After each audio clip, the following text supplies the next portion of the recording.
The rustling of paper echoed through the crowded saloon like a gunshot as Josephine Prescott's trembling fingers attempted to smooth out the wrinkled newspaper. Every eye in the rusty spur turned to the young woman who seemed so painfully out of place amongst the tobacco smoke and whiskey fumes of Whispering Creek, Wyoming Territory, 1876. "Would you look at that?" a gruff voice called out. "The schoolmarm thinks she can read." Laughter erupted around her, harsh and mocking. Josephine's cheeks burned with humiliation. At 22, she'd traveled all the way from Boston to take up a teaching position in this dusty frontier town, only to discover upon arrival that the school had burned down 3 weeks prior. With no funds to return east and no immediate employment, she found herself desperate for any news of potential work. "I reckon she's just looking at the pictures," another voice jeered, sending another wave of laughter through the room. Josephine's vision blurred with unshed tears. The truth was far more painful than their cruel assumptions. Her education had been cut short when her father died, leaving the family destitute. Her reading skills were rudimentary at best, something she'd concealed from the school board through carefully memorized responses and her sister's coaching. "Read it aloud to me forever." The deep voice cut through the laughter like a knife.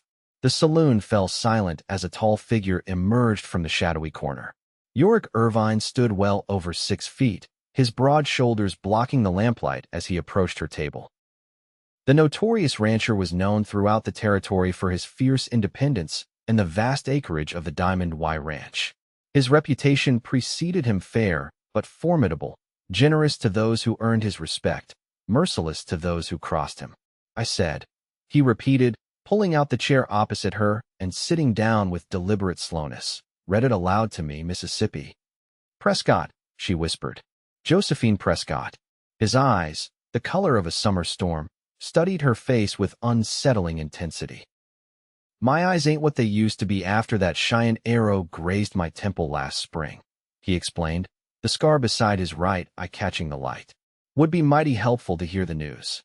Josephine swallowed hard, knowing she was cornered. To refuse would confirm her inadequacy, to attempt would expose it.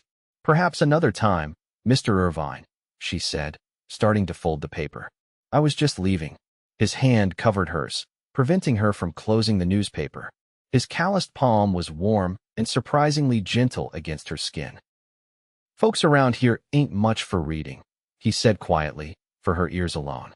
"But they sure love finding reasons to laugh at newcomers. Especially educated women." She met his gaze then, startled by the understanding she found there.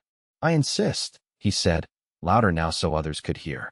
"My cattle drive starts tomorrow, and I'd be mighty obliged to know what's happening in the territory before I leave." The saloon patrons were watching the exchange with undisguised interest. Josephine realized with growing dread that this moment would define her standing in the community. "Very well," she said, straightening her shoulders and looking down at the paper, heart hammering wildly. The headline swam before her eyes. "Territorial Governor announces new railroad expansion."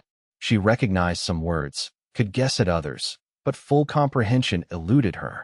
The Territorial Governor, she began haltingly, announced plans for the expansion of the railroad through Wyoming Territory, promising new opportunities for trade and settlement.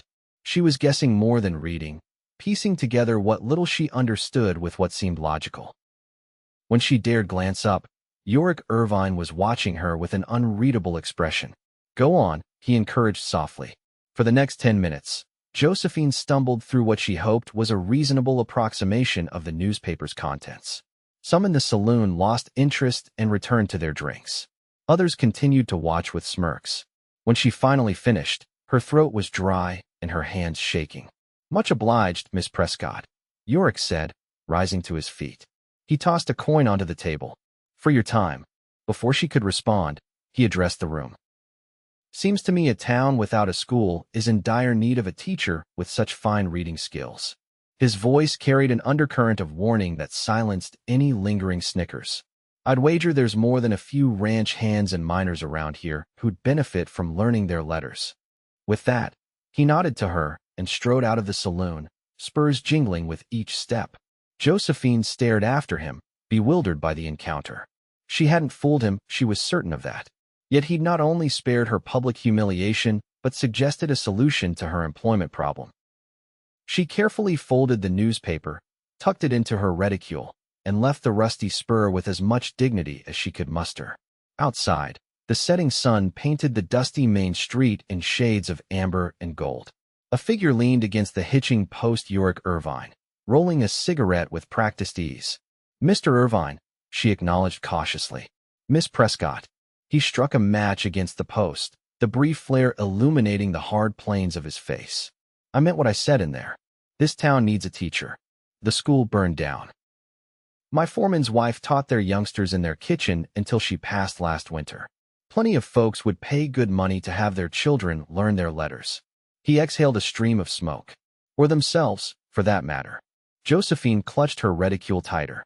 "I appreciate your intervention, Mr. Irvine, but I'm afraid I've misrepresented myself. I'm not. That is to say, my reading skills are not what they should be." His expression didn't change. "I noticed." Heat flooded her cheeks. "Then why would you suggest, because you tried," he said simply. "And because you need work, and this town needs someone who cares enough to try. I can't teach what I don't know. Can you count? Write your name? Know your letters, even if putting them together is difficult?" She nodded reluctantly. "That's more than half the folks around here." He dropped his cigarette and crushed it beneath his boot heel. "I'm leaving tomorrow for a cattle drive to Cheyenne. Should be back in 3 weeks. If you're still interested, come out to the Diamond Y when I return. We can discuss setting up classes in the old bunkhouse. Why would you help me?" she asked, genuinely puzzled. Something flickered in his eyes of vulnerability, quickly masked. "My mother couldn't read. Folks treated her like she was simple. She wasn't. Just never had the chance to learn." He tipped his hat. "Good evening, Miss Prescott." As Josephine watched him mount his horse and ride away, she felt something unfamiliar stir within her, a spark of hope, and something else she couldn't quite name. 3 days later, Josephine found herself standing on the porch of Mrs. Abigail Whitaker's boarding house, surrounded by 7 children ranging in age from 5 to 12. The town's temporary solution to her employment problem had been to allow her to conduct classes on the wide porch until more permanent arrangements could be made. "Now, who can tell me what letter this is?" she asked, holding up a carefully drawn card. "That's an Miss Prescott," little Emma Wilson called out proudly. "Very good, Emma." Josephine smiled, moving to the next card. She had discovered that while her reading was poor, her memory was excellent. She could teach the basics she knew and stay just ahead of her students through diligent nighttime study. "Miss Prescott reads so pretty," she overheard Emma telling her mother later that week. "Not like Pa. He just mumbles and gets angry at the newspaper." Word spread quickly that the new teacher had a unique way of teaching, heavy on memorization, songs for the alphabet, and stories told from memory rather than read from books. By the end of the second week, 3 adults had sheepishly approached her about evening lessons. "Never had no schooling," explained Mrs. Beatrice Holloway, the baker's wife. "Always wanted to read the Bible for myself instead of having it read to me." Josephine's evenings were soon filled with adult students, a development that both terrified and motivated her. She stayed up late into the night, practicing her own reading by candlelight, determined to stay ahead of her pupils. When the local newspaper editor, Harrison Wells, caught wind of the impromptu school, he visited the porch during a morning lesson. "Quite unorthodox," he commented, watching Josephine lead the children in a singing recitation of multiplication tables. "But effective, it seems." "We make do with what we have, Mr. Wells," she replied, trying to hide her nervousness in his presence. A newspaper editor would surely see through her charade immediately. Instead, he surprised her. "I'm preparing a story about your innovative teaching methods, Miss Prescott. The town council is meeting next week to discuss rebuilding the school. Your success has motivated several prominent citizens to pledge funds." "A story," she echoed faintly. "Indeed. Boston teaching methods revolutionize frontier education, perhaps." He smiled. "I'd appreciate an interview tomorrow." That night, Josephine barely slept, tormented by visions of being exposed as a fraud in the newspaper. By morning, she had made a decision. When Harrison Wells arrived for the interview, she asked to speak with him privately. "Mr. Wells, before we begin, there's something you should know." She took a deep breath. "My reading skills are limited. I was not able to complete my education after my father's death. What I know well, but there are significant gaps in my knowledge." She waited for his shock or disappointment, but Wells merely nodded thoughtfully. "I suspected as much when I saw your methods. They're remarkably similar to those my wife developed when teaching our son, who struggles with his letters." His expression softened. "Miss Prescott, do you know how many people in this town can read fluently? Perhaps 1 in 5. The fact that you're teaching despite your own challenges makes your story even more compelling. You're not going to expose me. On the contrary, I'd like to help you." He reached into his satchel and pulled out a slim volume. "This is a reader designed for adults learning to read. My wife used it with considerable success. Perhaps we could meet 3 evenings a week? I believe we could benefit each other, you with your teaching methods, and I with my reading instruction."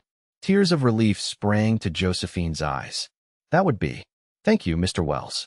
By the time Yorick Irvine returned from his cattle drive, Josephine had made remarkable progress. The town council had indeed voted to rebuild the school, with construction to begin the following month. In the meantime, Mrs. Whitaker had offered the use of her parlor for classes, as autumn weather made the porch increasingly impractical. On a crisp October morning, Josephine looked up from helping young Timothy Carson with his letters to find Yorick Irvine standing in the doorway of the parlor, hat in hand. 3 weeks on the trail had left him leaner, his skin bronzed by the sun, his beard thicker than before. Something fluttered in her chest at the sight of him. "Mr. Irvine," she greeted him, suddenly conscious of her simple dress and hair coming loose from its pins. "Children, please continue copying your letters. I'll return shortly." She joined him on the porch, closing the door behind her. "I see you found employment after all," he observed, eyes crinkling at the corners. "Thanks to your suggestion, yes." She gestured to the chairs. "Please sit. How was your cattle drive?" "Profitable. Lost fewer head than expected." He settled his large frame into the delicate porch chair, looking amusingly out of place. "Heard about your school on my way into town. Seems you're making quite the impression. The children are eager to learn, which makes teaching them a joy. And the adults?" His perceptive gaze met hers. "Word is you're teaching evening classes as well." She folded her hands in her lap. "I am. And I'm taking lessons myself, with Mr. Wells." Yorick nodded slowly. "Good man, Wells. Fair reporter, too. He's been very kind." She hesitated. "Mr. Irvine, I never properly thanked you for your intervention at the saloon. You saved me from considerable embarrassment." "No need for thanks." He shifted, looking slightly uncomfortable with her gratitude. "My offer still stands, about using the old bunkhouse at Diamond Y. Might be more suitable than Mrs. Whitaker's parlor, especially for the adult classes." "That's very generous, but it's quite a distance from town." "True enough." He seemed to consider something before continuing. "Miss Prescott, would you do me the honor of joining me for supper at the hotel restaurant this evening? There's a matter I'd like to discuss with you." Josephine was taken aback by the formal invitation. Yes, that would be fine. I finish with my adult students at 7. I'll call for you at past. He stood, settling his hat back on his head. "Until then, Miss Prescott." Josephine watched him stride down the street, wondering what matter could be so important it required a supper discussion. Only after he disappeared from view did she realize the children had abandoned their copying and were pressed against the window, giggling and whispering about their teacher's gentleman caller. That evening, Josephine changed into her best dress, a navy blue poplin with modest lace trim at the collar and cuffs. She pinned her dark blonde hair into a more elaborate style than her usual practical bun, and permitted herself a tiny dab of rose water behind each ear. "My, don't you look lovely," Mrs. Whitaker commented as Josephine descended the stairs. "That cowboy of yours won't know what hit him." "He's not my cowboy," Josephine protested, feeling her cheeks warm. "It's merely a business discussion." Mrs. Whitaker's knowing smile suggested she thought otherwise, but she merely said, "Of course, dear. Business." Yorick arrived precisely at 7:30, dressed in what was clearly his best attire, a dark suit that strained slightly across his broad shoulders, suggesting it had been purchased before the physical labor of ranching had further developed his physique. He'd trimmed his beard and slicked back his dark hair, revealing more of his strong jawline and those remarkable storm gray eyes. "Miss Prescott," he greeted her, genuine appreciation in his gaze as it traveled from her face to her modest neckline and quickly back up. "You look very fine this evening." "As do you, Mr. Irvine." She accepted his proffered arm, hyper-aware of the solid muscle beneath the suit fabric.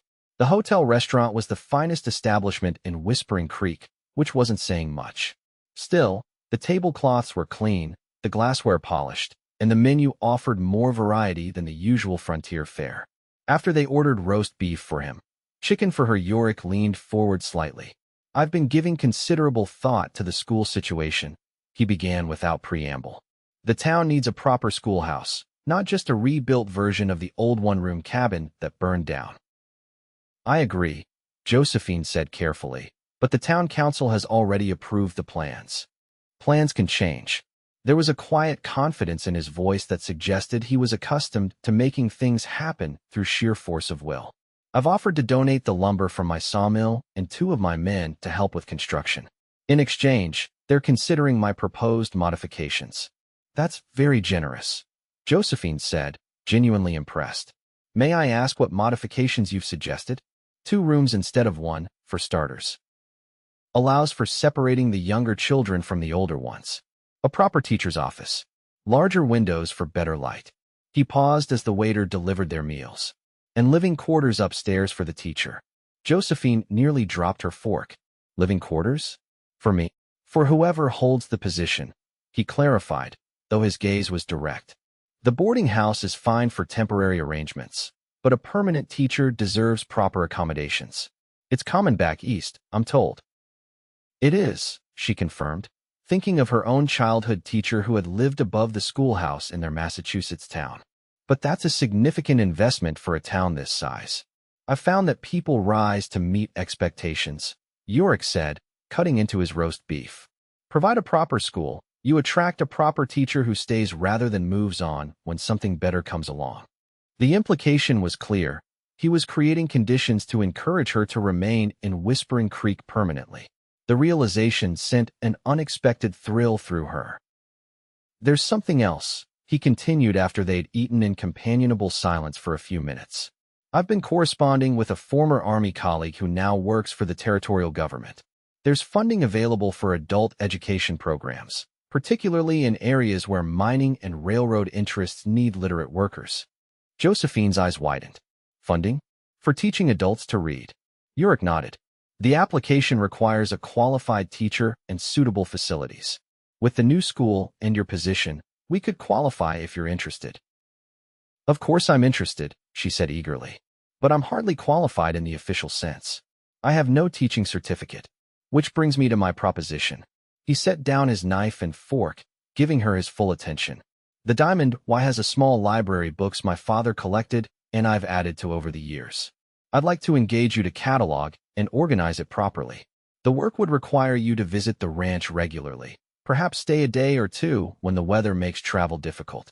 "I don't understand how that addresses the qualification issue," Josephine said, confused. "Mrs. Eleanor Irvine, my foreman's late wife, was a certified teacher from Pennsylvania. Her credentials are still among her belongings. No one would question if those credentials were transferred to another teacher who's already proven her value to the community." Josephine stared at him, stunned by what he was suggesting. That would be dishonest. Perhaps. He didn't flinch from her accusation. Or perhaps it's merely a practical solution to an unnecessary bureaucratic obstacle. "You're teaching successfully without the paper. This just makes it official." "Why would you go to such lengths, Mr. Irvine?" she asked quietly. "For the town? For the funding?" Something shifted in his expression, a softening around the eyes, a slight part of his lips before he pressed them together again. "When I first saw you in that saloon, trying to read that newspaper despite knowing you'd likely be ridiculed, I recognized something I don't often see out here: courage without bravado, determination without arrogance." He paused. "This territory needs more of that quality, especially in those shaping the next generation." His words warmed her more than they should have. "I'm grateful for your confidence, Mr. Irvine, but I can't in good conscience claim qualifications I don't possess." "Then earn them," he said simply. "Use the library. Improve your reading. Learn what you need to know. By the time the school is built and the application submitted, you'll be qualified in truth, if not on paper. It was a tempting proposition. "I would like to see your library," she admitted. "Then it's settled." He signaled for the waiter to bring dessert. "You'll come to the Diamond Y this Sunday after church. Stay for supper, return to town Monday morning. We'll establish a regular schedule thereafter. You're very used to people simply agreeing with your plans, aren't you, Mr. Irvine?" Josephine observed with a hint of amusement. His lips twitched in what might have been the beginning of a smile. "I found it saves time to assume agreement when the proposal benefits all parties involved. And if I had refused?" Now he did smile, a genuine expression that transformed his rugged features and sent an unexpected flutter through her chest. "Then I would have had the pleasure of attempting to persuade you, Miss Prescott." Sunday afternoon found Josephine seated beside Yorick in his wagon, traveling the 5 miles from town to the Diamond Y Ranch. The autumn air was crisp, the Wyoming landscape painted in golds and russets as far as the eye could see. "It's beautiful," she said, breaking the comfortable silence that had fallen between them.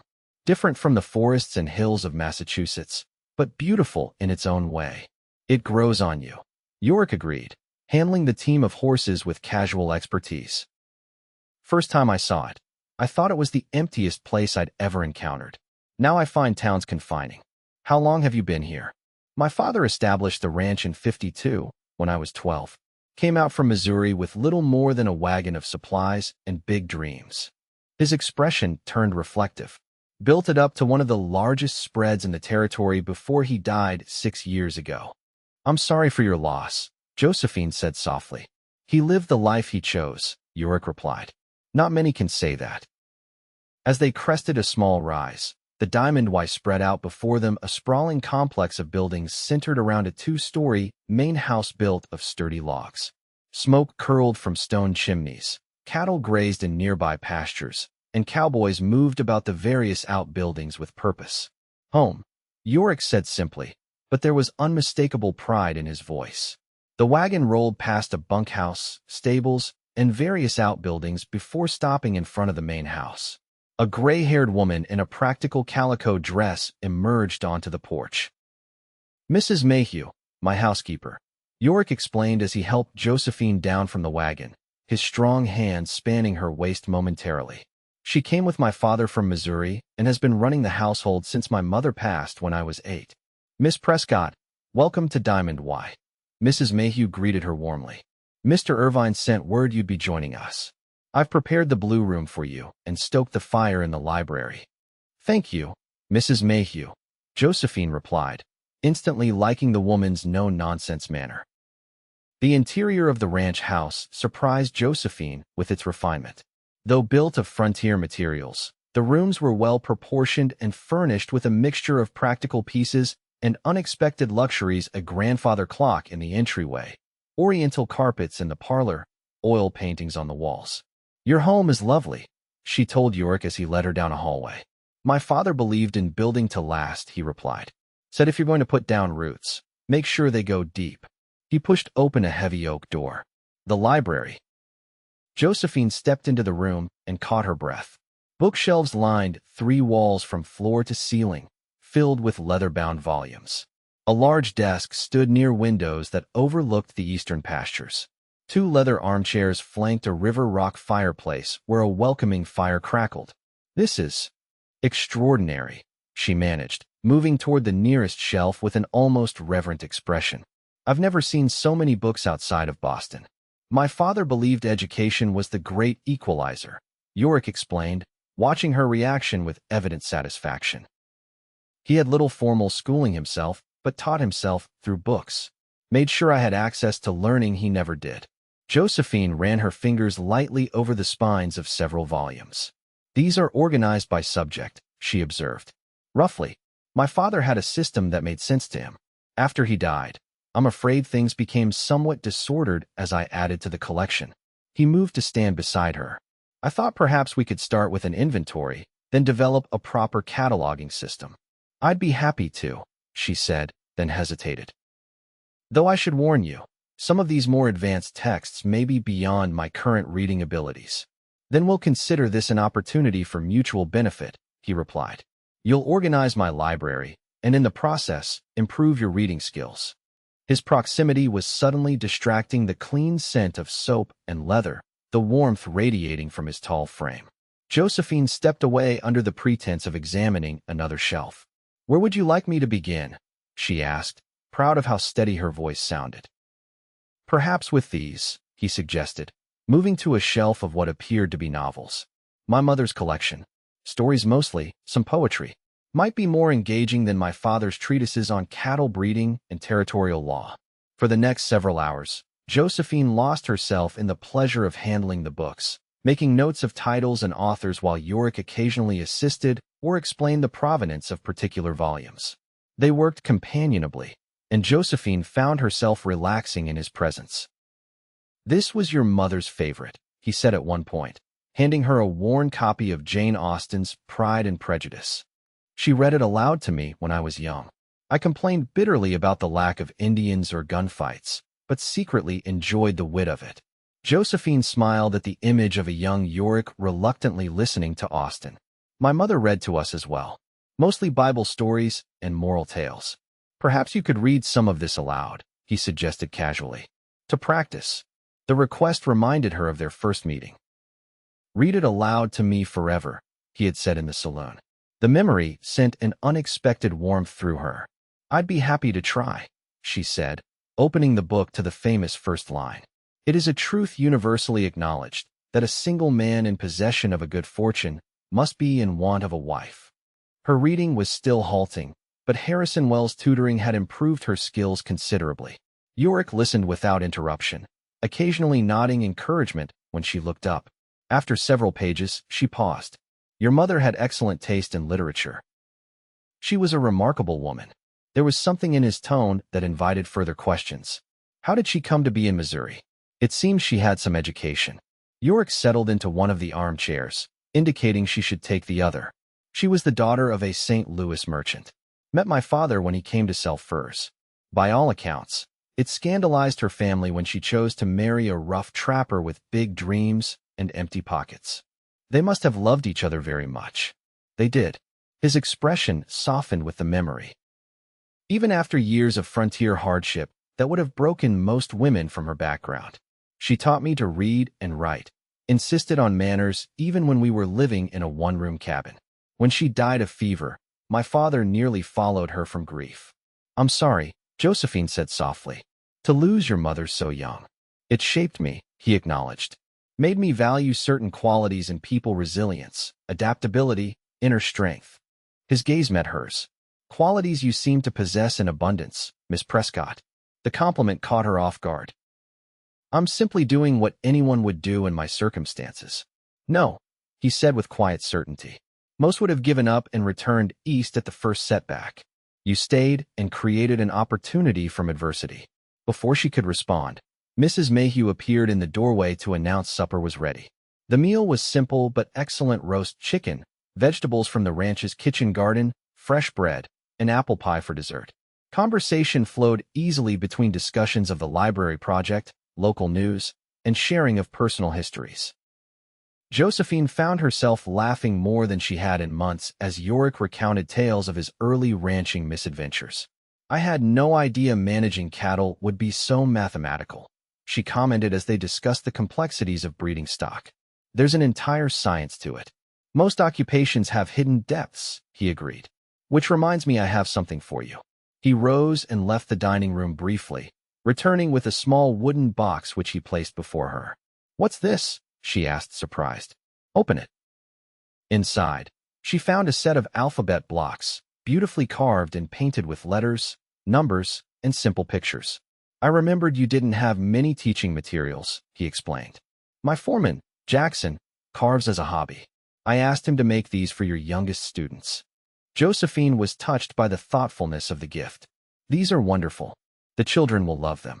There's more being made: counting frames, slate boards. Things that might be useful until the school has a proper budget." "Thank you," she said, genuinely moved.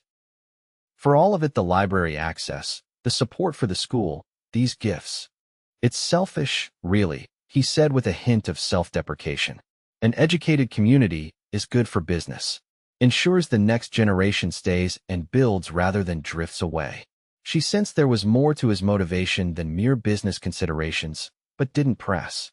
After supper, they returned to the library where Yorick built up the fire against the growing chill of the autumn evening.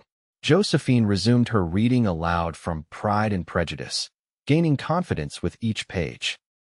When she finally looked up, she was startled to see Yorick watching her with an intensity that made her pulse quicken. "It's getting late," she said, closing the book. "Perhaps we should continue tomorrow." "Of course." He stood and offered his hand to help her from the chair. "Mrs. Mayhew will have prepared your room. I'll show you the way." The Blue Room, as Mrs. Mayhew had called it, was a comfortable chamber with a 4-poster bed, washstand, and small writing desk. A fire burned in the grate, and fresh flowers stood in a vase on the bedside table. "This is lovely," Josephine said, genuinely appreciative. "Far more comfortable than my room at the boarding house. I'm glad it meets with your approval." Yorick lingered in the doorway, seeming reluctant to leave. "Breakfast is usually at 7, but don't feel obliged to rise early. This is your day of rest, after all. Thank you for your hospitality, Mr. Irvine." "Yorick," he corrected gently. "If we're to work together on this project, perhaps we could dispense with some formality." The invitation to use his given name felt significant somehow. "Then you must call me Josephine." "Josephine," he repeated, as if testing the feel of it on his tongue. "Sleep well." Long after he'd gone, Josephine stood at the window, looking out at the moonlit landscape of the Diamond Y. Something was happening between them, something unexpected and potentially dangerous to her plans for independence. Yet she couldn't bring herself to regret it. Over the following weeks, a routine developed.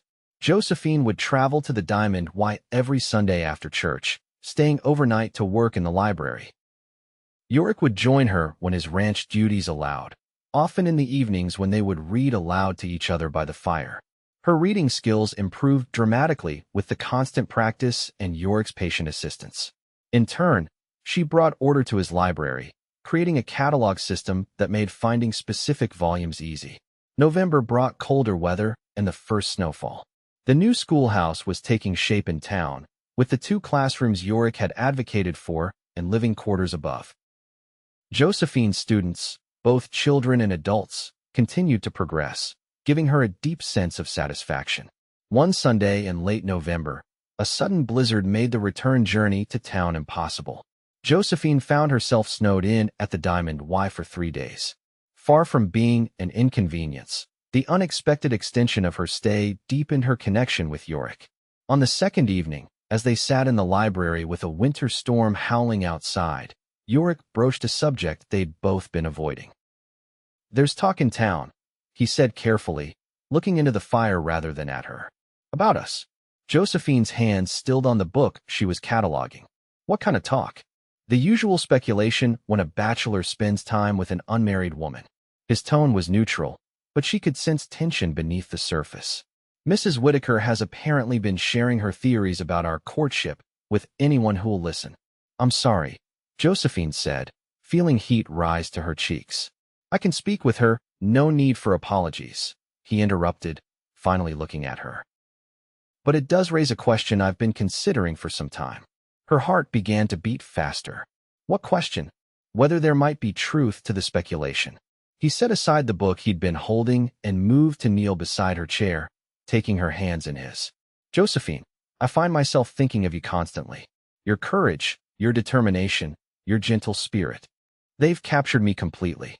"Yorick," she whispered, scarcely able to believe what was happening.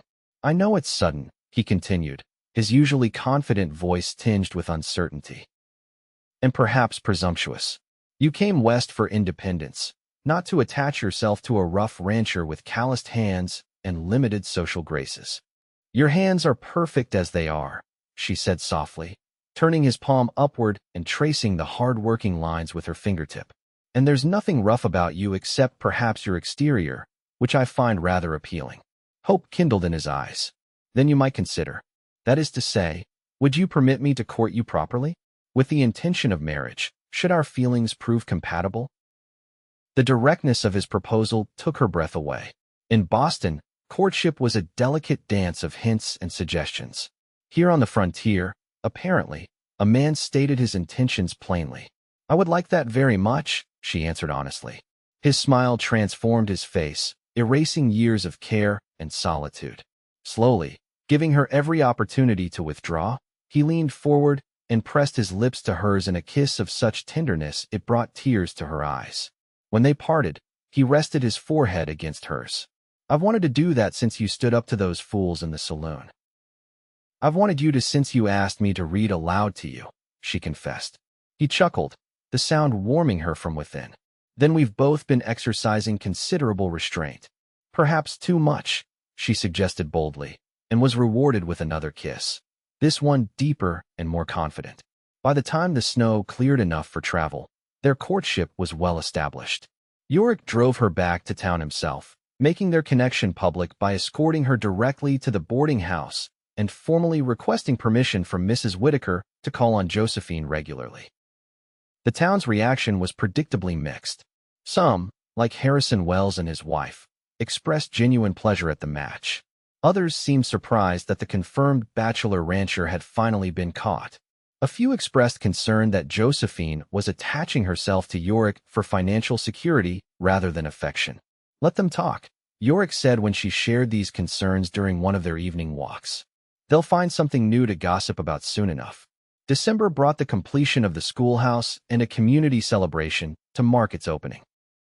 Josephine, now officially appointed as the town's teacher with the borrowed credentials of Eleanor Irvine, cut the ribbon to enthusiastic applause.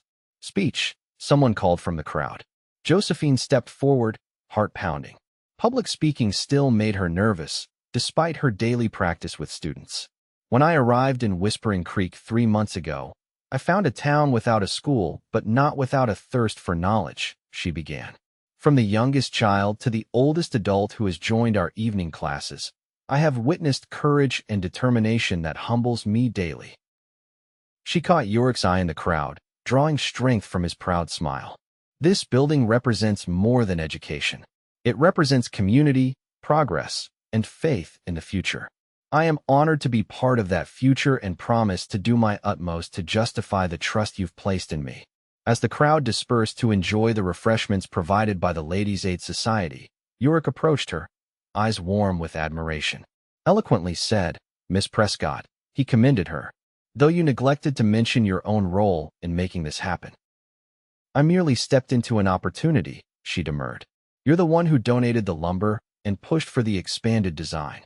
A collaborative effort, then," he conceded, offering his arm to escort her to the refreshment table. That evening, after the celebration, Yorick walked Josephine back to her new quarters above the schoolhouse.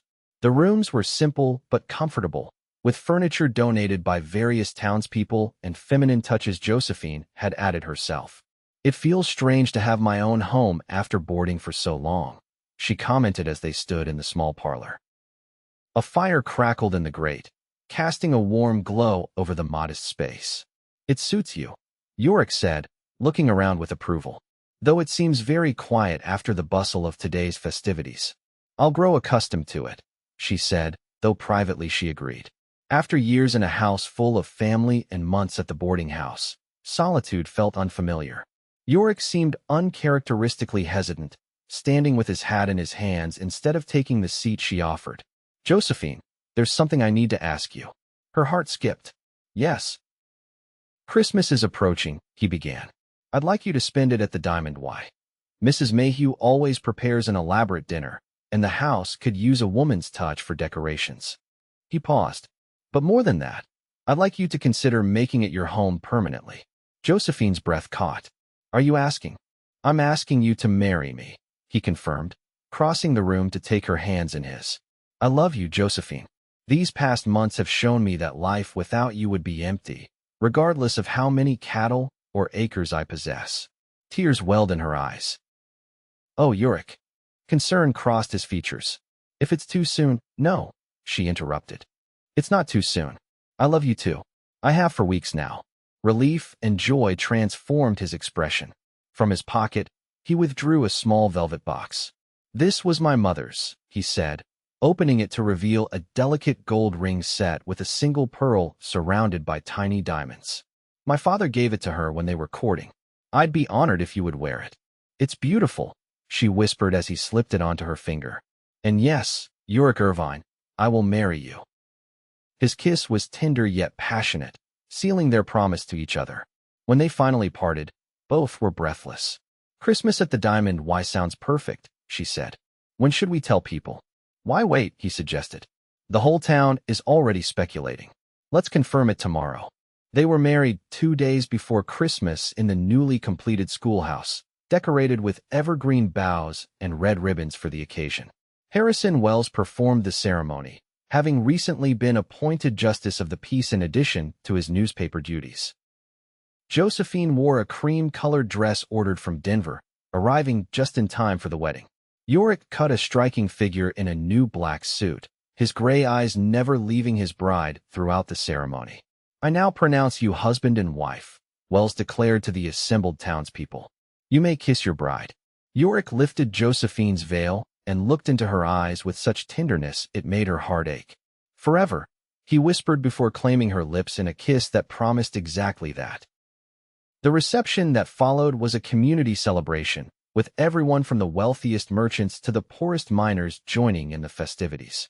Mrs. Whitaker wept openly, declaring she'd known from the first that they were destined for each other. Even those who had initially been skeptical of the match seemed won over by the obvious devotion between the newlyweds. As evening fell, Yorick escorted his bride to the waiting sleigh that would carry them to the Diamond Y, now their shared home. "Happy, Mrs. Irvine?" he asked as he tucked warm blankets around her against the winter chill. "Completely," she assured him, still marveling at her new name. "Though I must admit to some nervousness about tonight." His expression softened with understanding. "We have a lifetime, Josephine. There's no rush for anything." The tenderness of his response confirmed what she already knew. She had found not just a husband, but a true partner, one who respected her completely. Their first Christmas as husband and wife was everything Josephine could have wished for. The ranch house was transformed with decorations. She and Mrs. Mayhew had prepared evergreen garlands, red berries, candles in every window. On Christmas Eve, the entire ranch staff gathered in the main house for a feast and exchange of modest gifts. Yorick's gift to Josephine was a surprise that brought her to tears: a complete set of McGuffey readers and teaching materials for the school. "For your students," he explained as she examined the beautifully bound volumes. "And perhaps someday, for our children." The thought of children, their children, filled her with a warmth that had nothing to do with the blazing Yule log in the fireplace. Her gift to him was more modest, but no less meaningful: a hand-knitted scarf in soft gray wool that matched his eyes, and a leather-bound journal. "For your thoughts," she explained. "You've helped me find my voice through reading. Perhaps writing can be your own form of expression." Later that night, in the privacy of their bedroom, now truly theirs, Yorick gathered her in his arms with a tenderness that belied his strength. "I never expected to find someone like you," he confessed, his fingers tracing the curve of her cheek. "I'd resigned myself to being alone." "As had I," she admitted. "Coming west was an act of desperation as much as courage. I never imagined I'd find a home, a purpose, love." "Read to me," he requested softly, reaching for the book of poetry on the bedside table, a volume of Elizabeth Barrett Browning they'd been exploring together. Josephine smiled at the echo of their first meeting as she opened to the sonnet they'd marked. Her reading was confident now, the words flowing smoothly. "How do I love thee? Let me count the ways. I love thee to the depth and breadth and height my soul can reach, when feeling out of sight for the ends of being and ideal grace." As winter gave way to spring, Josephine and Yorick settled into the rhythms of married life. She continued teaching at the school in town, making the daily journey from the ranch except in the worst weather, when she would stay in her quarters above the schoolhouse. Yorick managed his expanding cattle operation while serving on the town council, using his influence to advocate for community improvements. Their evenings were spent together in the library they both loved, reading aloud to each other or simply sharing the events of their day. Yorick had indeed begun writing in the journal she'd given him, occasionally sharing passages with her observations about the land, memories of his parents, hopes for their future together. In late April, Josephine made a discovery that would change their lives forever. After confirming her suspicions with the town doctor, she planned a special dinner to share the news with Yorick. "You're glowing tonight," he observed as they sat together in the dining room, the table set with their best china and candles. Something special I should know about? Actually, yes. She reached across the table to take his hand. Yorick, I'm going to have a baby. In November, the doctor thinks. His expression transformed from surprise to wonder to uncontained joy in the span of seconds. A baby? We're going to have a child. She nodded, her own eyes filling with happy tears. We are. He was out of his chair in an instant, coming around the table to lift her gently to her feet and into his embrace. My God, Josephine, I never knew I could be this happy. Nor I, she confessed against his chest. I wasn't sure. That is, we never discussed children specifically. He drew back to look into her eyes, his hands cradling her face. I want everything with you. Children, grandchildren, a legacy of love and learning that continues long after we're gone. The months that followed were filled with preparations. Yorick converted a room adjacent to their bedroom into a nursery, commissioning Jackson to craft a cradle and other furniture. Josephine continued teaching until early October, when the journey became too uncomfortable in her advancing condition. On a snowy night in mid-November, after 18 hours of labor with Mrs. Mayhew and the doctor in attendance, Josephine gave birth to a healthy daughter they named Eleanor Rose Irvine, honoring both Yorick's mother and Josephine's. She's perfect, Yorick whispered, cradling the tiny bundle with hands that suddenly seemed enormous. Look what we made, Josephine. She has your eyes. Josephine observed tiredly but happily from the bed. Gray, not blue like most newborns. And your determination, he added with a chuckle as the infant gripped his finger with surprising strength. She'll be reading before she walks, I predict. 2 weeks later, when Josephine had recovered enough for visitors, they held a small gathering to introduce Eleanor to the community. Harrison and Martha Wells were named godparents, a recognition of the friendship that had developed between the couples. She's going to be a beauty, Martha declared, rocking the baby. With brains to match, given her parentage. Speaking of brains, Harrison said, producing a package from his coat. A christening gift of sorts. Inside was a children's picture book, beautifully illustrated. Martha and I thought the young miss should start her library early, he explained. It's perfect, Josephine said, deeply touched by the thoughtfulness. Her first book, though certainly not her last, Yorick added with a smile. Not in this household. That evening, after their guests had departed and Eleanor was sleeping peacefully in her cradle, Yorick found Josephine in the library, standing by the window looking out at the star-filled Wyoming sky. Happy? He asked, wrapping his arms around her from behind and resting his chin on her head. More than I ever imagined possible, she answered truthfully, leaning back against his solid warmth. When I think of that day in the saloon, how far we've come since then. Read it aloud to me forever, he quoted softly. Best request I ever made. She turned in his arms to face him. And one I intend to honor for the rest of our days. I'll hold you to that, Mrs. Irvine. His kiss was tender, a promise of the lifetime they would share, a lifetime of love, learning, and the family they had created together. As the years passed, the Diamond Y prospered and grew. Josephine continued teaching part-time, even after Eleanor was joined by 2 brothers, William Harrison Irvine and James Frederick Irvine. The school in Whispering Creek expanded to 4 rooms as the town flourished, largely due to Yorick's business acumen and advocacy for responsible development. Their library became famous throughout the territory, with visitors often bringing books as gifts when passing through. Josephine's reading skills advanced to the point that she eventually authored a series of readers specifically designed for frontier education, published in Denver and used throughout the Western Territories. On their 25th wedding anniversary, surrounded by their children, grandchildren, and the community they had helped build, Yorick presented Josephine with a special gift, a leather-bound first edition of Pride and Prejudice he had secretly commissioned from a bookseller in New York. For the woman who showed me that love and literacy go hand in hand. The inscription read, Read to me forever, my love. And she did, for all the days of their lives together.